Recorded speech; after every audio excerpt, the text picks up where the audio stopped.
Welcome to the Microdosing for Healing podcast. I'm your host, Casey Garrett, and together we'll be discovering and learning from inspiring voices of healers, medicine keepers, and visionaries.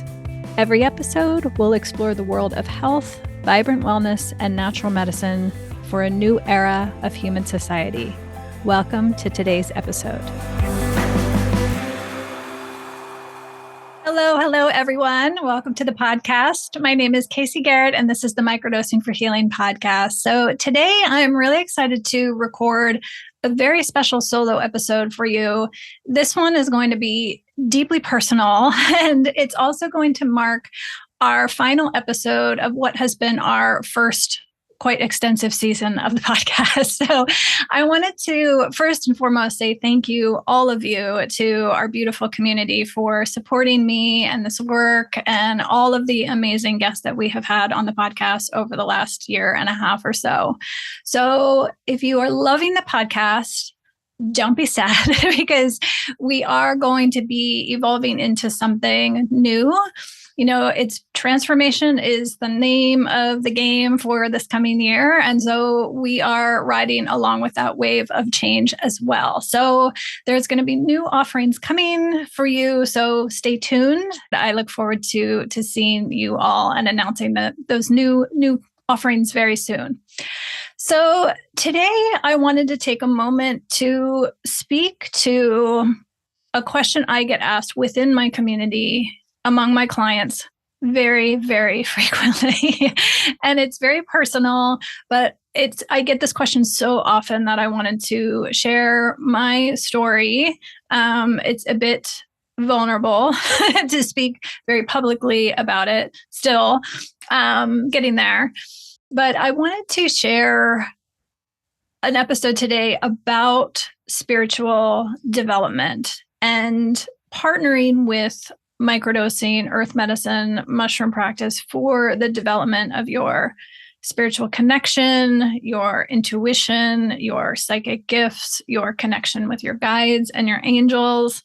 So those of you who have been in my programs, particularly in the last 2 years, have watched real time as my connection to my guide has grown absolutely exponentially. And it's something that in hindsight, I can see was always there. But there were many things, many circumstances out of my control, and many circumstances definitely in my control that I did that I could have had this connection my whole life if I knew then what I know now. So many people, my clients and my community have witnessed this, and it's been interesting. To have, them see that real time, because my guide has gone from a once in a while occasional presence in my life to a kind of everyday all the time thing that she's become kind of part and parcel with my guidance. I kind of have her to often guide ahead of me. I often feel like I'm apprenticing her in my work and guideship at this point. So that has informed a lot of how things have been developing the last couple of years for me and my programs, my community, and is also greatly informing how I evolve my work, this work, into the next coming years to best be of support. So she's a big part of that. Though a lot of people have witnessed this and gone, how does this happen? Like, that must be amazing to have that kind of guidance all the time and allyship all the time. It absolutely is. And so I wanted to share my story of how this kind of evolved and unfolded, and also some of the things that I think were vital in this happening, and also some of the things that I did to just kind of fuck it up for so many years and decades. I believe this ability is there for all of us. The longer I work with earth medicines, I I kind of increasingly feel disconnected with the mainstream modern way we are holding them. And so I'm really, really focusing a lot of my learning and attention to listening to my guide, listening to nature, listening to the animal, the plant world, listening to the land, listening to ancient culture, ancient tradition. So I'm going to be spending a lot more of my time rooting deeply into that in the coming years, because I think coming from this place is going to make my ability to be of service that much greater and that much stronger. So how did this happen, and how can this happen for you?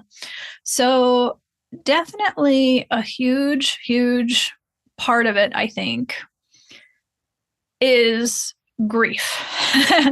There's no easier way to lay it out. I think that grief, and those of you who have experienced deep grief and loss in your life, still tender, always still tender. I think grief, I have seen this in myself, and I've seen this in so many people that I have supported. Grief is this incredible portal into the soul. And it's not a coincidence that a lot of people, when they start medicine practice, they tap into this deep well of grief and loss that they didn't even know existed. Many people will go, I've done so much therapy around this or that. And still there it is. So I do think those of you who have had brushes with death, lost a loved one close to you, had your own near-death experience, had an occasion in your early life where you kind of touched into our mortality, is predisposes you to kind of be closer to that underworld, right? So it's a gift. It's hard to see it because it's such a deeply uncomfortable emotion, but it is such a gift when it comes to our spiritual connection and our ability to connect with source and divine guidance. It really kind of paves the way for that. So if you have lost someone in your life, I hope this resonates with you. It is kind of only through great loss that we can come through that to the other side to receive these really powerful, incredible gifts on the other side of that.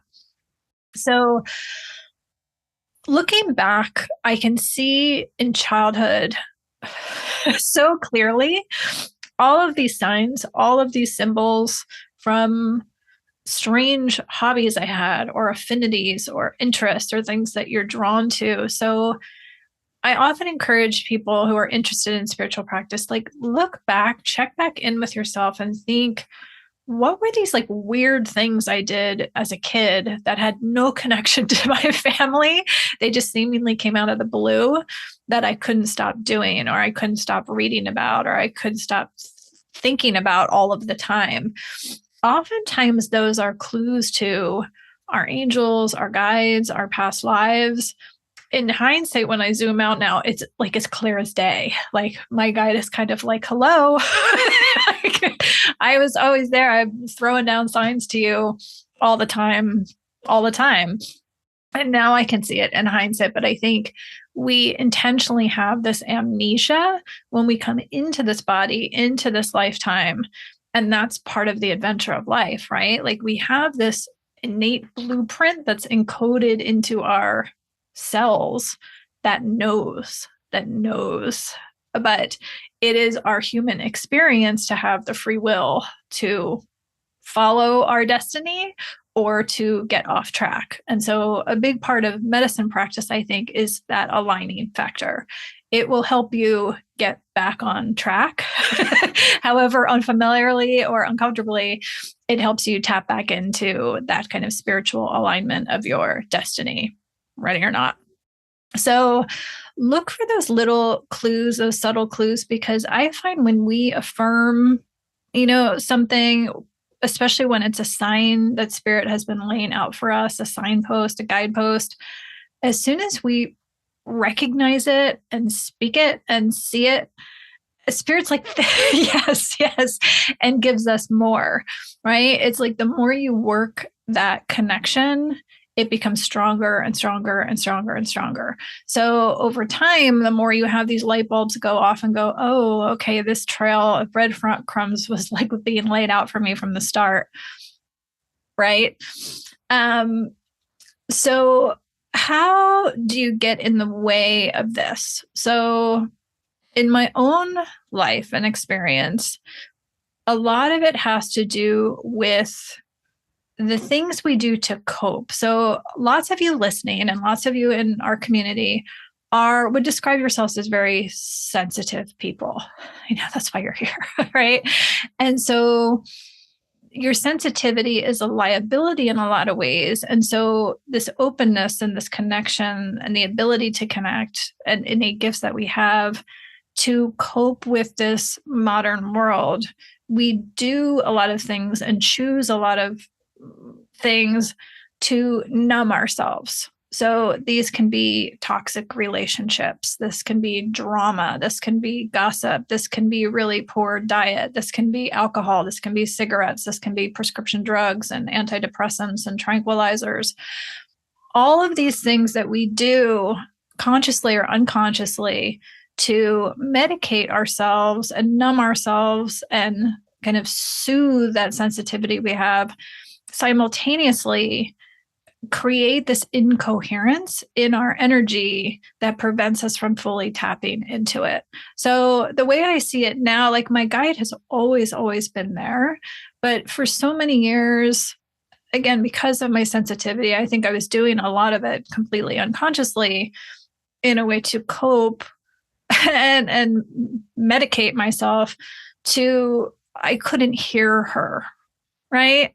Spirit is always talking to us. That's why I said when people start microdosing, they're like, is it working? I don't know if it's working. Is it working? It's always working. It's just a matter of us tuning ourselves in and attuning ourselves so that we can hear the message from Spirit and nature. It's speaking to us all the time. It's trying its hardest through our bodies, through our relationships, through serendipities, through nature. It's our job to partner with nature and step into that and kind of tune ourselves to the rhythm of Spirit rather than, expecting Spirit to like bring on a megaphone to overcompensate and overcorrect for this very noisy world we live in. So that brings me to the next thing. And this is such a tough thing because it's so hard in this modern world is to create space. So for better or for worse, the pandemic, I was living in California at the time of the pandemic, and we were closed and locked down forever there for such a long period of time. And while that was really challenging, I lived alone and I had suddenly had an inordinate amount of time just in my own energy. And as a human design projector, I had never had that before. And that, particularly for human design projectors, is such a gift to, at some point in life, give yourself that gift, because we are like giant sponges, right? Energetic sponges. Particularly, I'm a mental environmental projector. So it's like just a walking sponge all the time, oracally. And so to have that space to just be in my own energy, develop it with microdosing to be clear, to be clean, to be coherent. I wasn't having to adjust from someone else's energy. Now, this is really hard in this modern life. Like, think back 200 years ago, we lived on ranches and farms, and we, if we saw a neighbor once a month, that was a lot, right? To have a gathering. Now we live in cities and suburbs and book ourselves with so many activities every day that I do think a lot of spiritual development and being able to hear your guides and your angels has to do with giving yourself the time and the space in solitude to just be in your own energy, to clear your energy field so that you can, again, hear the messages coming in for you And the incoherence created by we're so busy, like we're so overly busy, and the corporate Monday through Friday lives that we have cultivated and kind of pushed ourselves into, it kind of rewards, in a sense, busyness for the sake of busyness, because we think that's being productive and we're going to be rewarded for that, right? There's like a gold star at the end of the day waiting for us, or how busy we are. In the spirit world, that's not a reward. Actually, what a reward is taking the time to really clean and clear and cleanse your energy field so that they can speak to us, because they're trying all the time. Another thing is getting toxins out of your diet. So I know lots of you love your wine, you love your IPA, I get it. But just know alcohol, especially, and prescription drugs really, really creates deep incoherence in your field, and also heaviness in your field. When people start microdosing, I see this so commonly, is people get lighter and brighter and more radiant over time as they work with mushrooms. Mushrooms work with us just as they do in nature. They remediate, they cleanse, they release old decay, things that are ready to go and slough off, to make way for new light, more fresh energy and growth and rebirth. They do the same thing for us. And so when we are working with mushrooms, it's a way to kind of supercharge our spiritual development, but also simultaneously, we kind of have to help out and do our part and not put things into our body, into our field, that undo all the good work that the mushrooms are doing. So as hard as that is, if you are really, really intent on cultivating a strong relationship and connection with your angels and guides, I do think taking a dedicated time and going, I am going to eat really, really clean. I am just going to eat a living foods diet for X period of time. I'm going to remove alcohol, other heavily toxic foods, any processed foods out of my diet, and really think of your body as this conduit, right? Like that's what it's there for. So the more clean and clear our energy is, the more spirit can speak to us through us. Also, spirit can talk to us through our bodies. So the more we are in tune with nature and kind of the wild, instinctual world, we are more open to receive spirit's messages in that way. So space ties into my next thing too, which is geography. So the environment with which you put yourself into will also play a huge role. So many of you know, I decided to move across the country. I now live on the Atlantic Ocean on an island in Florida. And it was completely intuitive. Like when people are like, why are you there? And I said, it was spirit guided me here. And once I got here, it made sense. It was kind of an energetic, intuitive decision. And I just trust. I have learned to deeply trust what she tells me to do. And I do it.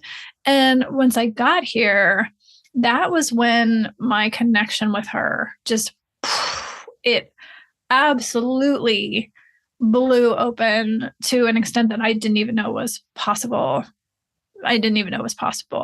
And it started happening real time in my work and my guideship, where she was kind of coming through and just guiding and was kind of like, I got this, you just watch. Just interesting to get used to. And so now I see a big part of that. It had nothing to do, people think of different states in the country and they think of like what the people are doing there, like with the government there, the politics there, how people voted there. That has nothing to do with it. In the spirit world, the spirit world is just like, you guys are just passing through Earth. Like, right. We come through cycles of life, of eons and eons of time. So our little arrogant, self-reference, if we remove that, spirit does not care how somebody voted in the last election. Like it's so that's so not important to their level and kind of their frequency that they are operating on. So much, much more important to that is to be drawn to a place energetically. What is the land there? What is the ancestry there? What are the roots there? Where is a place that your spirit is home? And that's going to be different for each and every person. But I think it's not only what we do that we get off track, a lot of us aren't where we're supposed to be because we make so many decisions from our minds, right? Like we're like, oh, I have a job that took me here, or I followed a boyfriend here. And so we need to have a reason and a justification for something. I mean, it's really unusual to say like, my guide told me to go here. My intuition told me to go here. But I think more and more people are going to lead their lives that way as their gifts come in, as their clarity comes in, as a shift in consciousness is coming through. So many people and so many people's spiritual innate gifts are coming online. They are. You'll see in the next couple of years how this happens for so many people. And once you kind of shift into that consciousness where you are a spirit soul-led person versus a mind-led person, your decisions happen so fast, so fast. The spirit world moves at a pace that we can't even comprehend here in the human muggle world.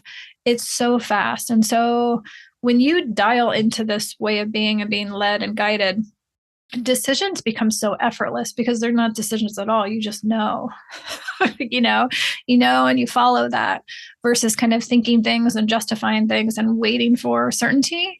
You're led by a knowingness that comes from within you and without you. So in terms of where we're supposed to be on the planet, I do think there are a strong knowing that many of us have to be drawn to a place for a period of time. So this has happened to me multiple times in my life. So for example, years ago, it was like the worst possible timing in the world.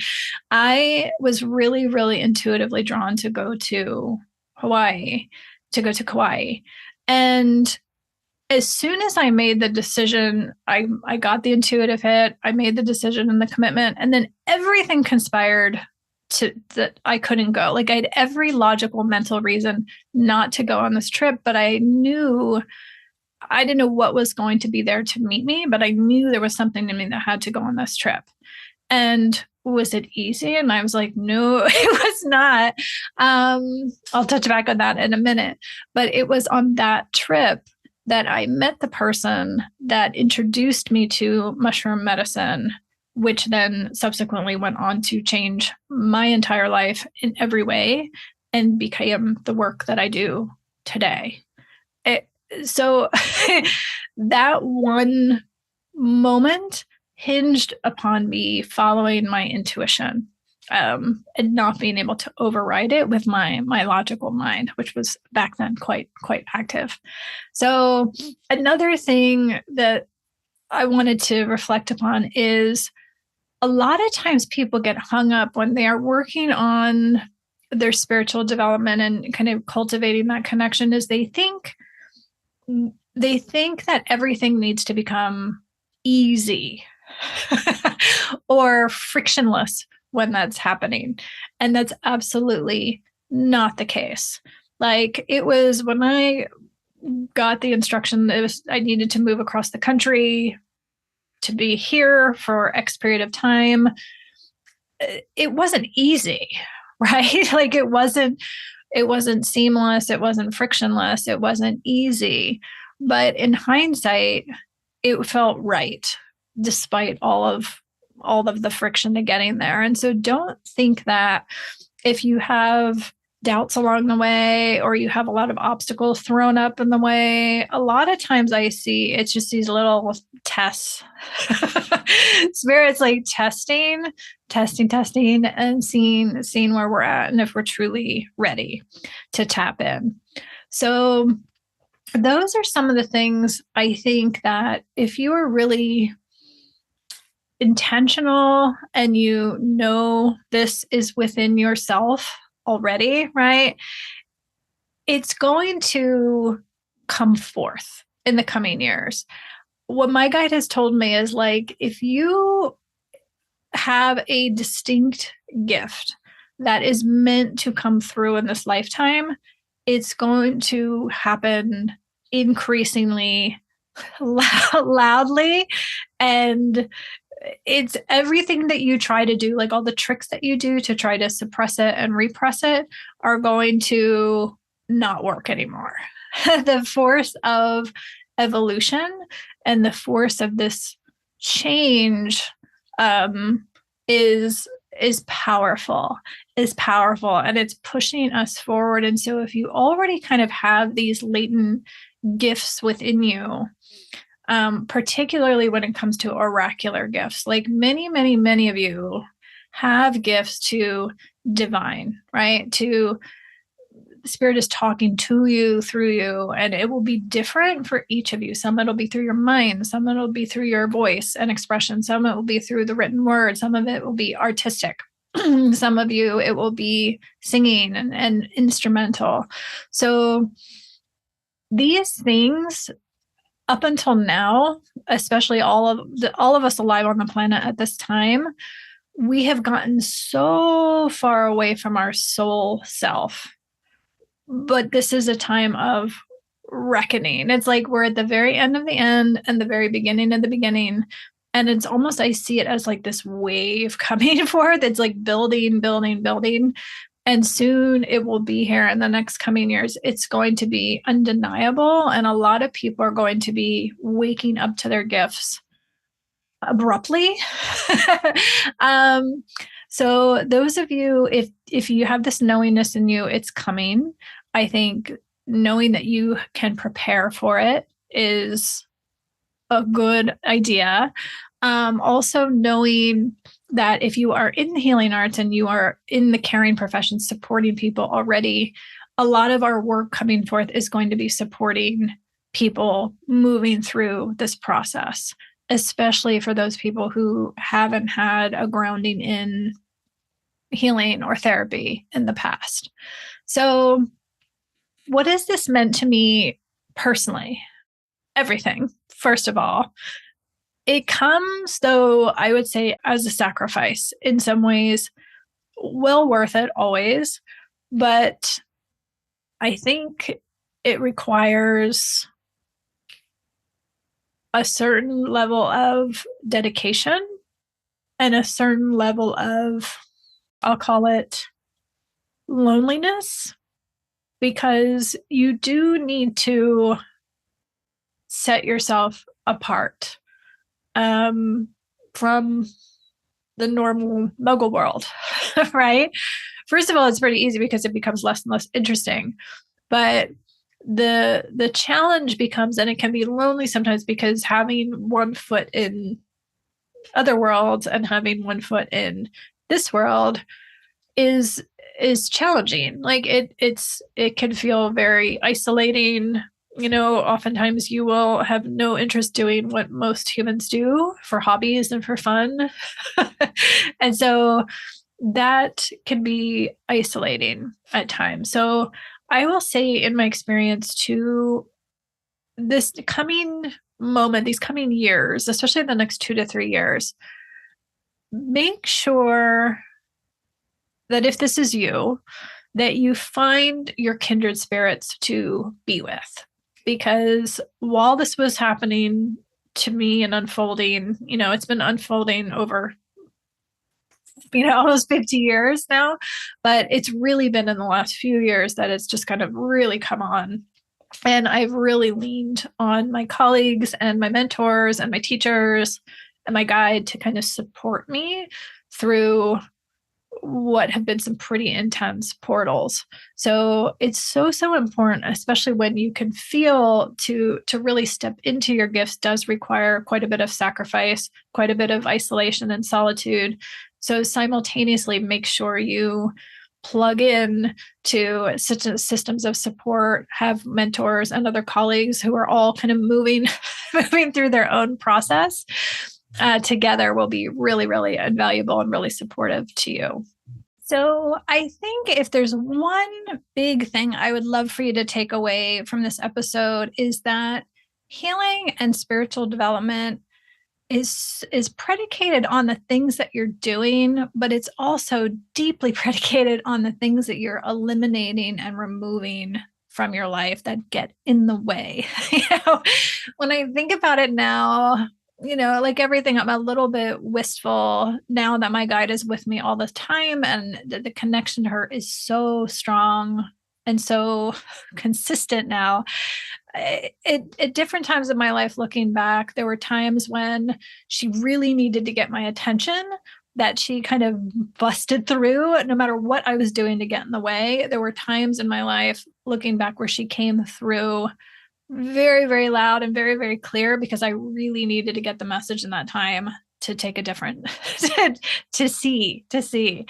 And so it's similar to microdosing and journey work. I think, mushroom work at all levels is big honesty. It's big truth work, and it's clarifying your channel. Like whether it's softly and subtly and gently with microdosing, or you go to a high dose experience and you get that big truth all at once, right? They work and they weave together. So to me, that's part of the beauty of practice, and the way I see microdosing and medicine practice evolving in this moment is much more like we used to do in indigenous tradition and ancient tradition, where it is sometimes we microdose and we work in the gentle, subtle level. We're kind of like cultivating our spiritual container for these bigger high dose work. And with that balance, we'll be able to hold these big truths and big insights more consistently with more grace. So as much as I wish I had my guide and my connection to her earlier in my life, it was all exactly as it's meant to be. And I think that you will feel that too. It's kind of like, I see so many people who, when they start microdosing, they're like, this practice has absolutely brought together and integrated everything I have ever done in my life. Like all those random programs that I took and all of the healing that I tried to do, and I studied this and I did that. It all of a sudden, like, all comes online together with mushroom practice in a really remarkable way. And you see that it couldn't have happened any other way than the way it happened. I had to, as many of you know me, I had to lose everything, literally, quite literally everything, to move into the space of this work, to be able to hold this work and to receive my connection to my guide. I could not have one without the other.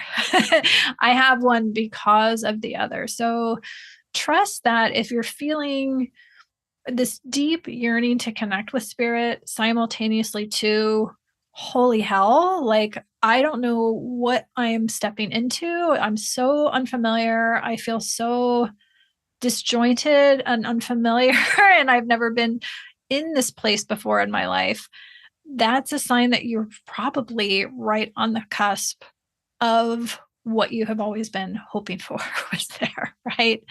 So it does take devotion. It does take commitment. It does take sometimes a bit of loneliness and setting yourself apart from this muggle world reality, but it is so, so, so, so well worth it on the other side. So what's to come? A lot of what I am right now, real time creating and simultaneously making space for, is more offerings that my guide has shared and directed me to create to best support all of us in the next coming years. The next coming years are going to be unlike anything we have ever experienced in this lifetime. And so the things that we have done up until now aren't going to work anymore. And we need to create new things and new ways of communicating, new ways of coming together to be aligned in this new vibration and energy that is going to be brand new for all of us. So it's really, really exciting. And I'm just know that not just me, but a lot of you are going to feel this call to come to closure with a lot of things in your life in the coming months. So that might be a job, that might be a relationship, that might be people you currently work with. And you're not going to know what you're doing next, which is so uncomfortable. Our human minds are so, we love to grip onto the certainty of the thing, right? Above all, but just deeply, deeply trust that if you are in that space of discomfort and at the same time you're so uncomfortable doing what you were, you just can't do it anymore, and you don't know what you're going to do next, that's the sign you're about to break through. Trust me, I've seen it over and over again, and I've walked it over and over again. So deep, deep gratitude to each and every one of you. I am so happy all of you are here. I'm so grateful for each and every one of you. And I really want to thank you for your kindness in this rather harsh world. I received so many beautiful, generous, kind messages in support of how much our guests helped and supported you, how much you learned from them. So I deeply appreciate you listening and supporting always. And I look forward to supporting you in evolving new ways in the coming months and years. So I will see you soon. Thank you for listening to today's episode of the Microdosing for Healing podcast. Are you ready to take the next step? Please visit us at microdosingforhealing.com to access our free Microdosing 101 workshop. In it, you'll learn more about our diverse community, our supportive group programs, and discover if earth medicine practice might be right for you. See you in the next episode.